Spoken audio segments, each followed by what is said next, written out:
E aí, pessoal, beleza? Hoje vamos falar sobre as unidades de medida da velocidade.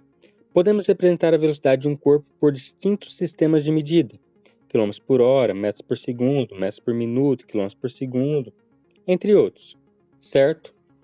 Falar que um carro se move a uma velocidade de 15 km por hora significa que a cada hora passada, se o carro estiver com velocidade constante, ele andará 15 km. Então, se o carro andar 1 hora, ele andará uma distância de 15 km. Se andar por 2 horas, percorrerá 30 km. Se andar 3 horas, percorrerá 45 km. E assim por diante. Nessa aula vamos aprender a transformar, a converter quilômetros por hora em metros por segundo. E vice-versa, pois são as escalas que mais usamos. 3,6. Guarde bem esse número. Vamos direto ao assunto. Fazer a conversão entre essas duas escalas é bem tranquilo, bem simples. Usamos apenas multiplicação e divisão. Se temos uma medida de velocidade que está em km por hora e queremos transformá-la em metros por segundo, basta dividir o valor dessa medida por 3,6. E se queremos fazer o caminho contrário, temos que multiplicar por 3,6. Vamos transformar uma velocidade de 144 km por hora em metros por segundo.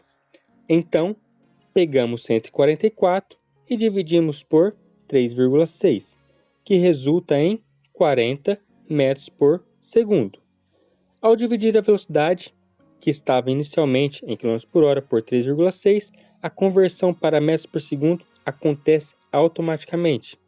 Importante, muito importante, a velocidade não muda. O que muda é apenas as unidades que estamos trabalhando. Então, 40 metros por segundo é a mesma coisa que 144 km por hora.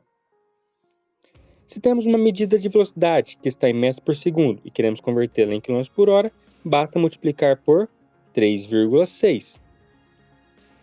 25 metros por segundo é igual a 90 km por hora, pois se multiplicarmos 25 por 3,6, temos como resultado 90. Resumindo, toda velocidade que está em km por hora pode ser transformada em metros por segundo apenas dividindo seu valor por 3,6. E toda velocidade que está em metros por segundo pode ser convertida para km por hora apenas multiplicando seu valor por 3,6. Vejam bem, 3,6 é um número muito importante para a gente aqui. Por hora é só. Até mais.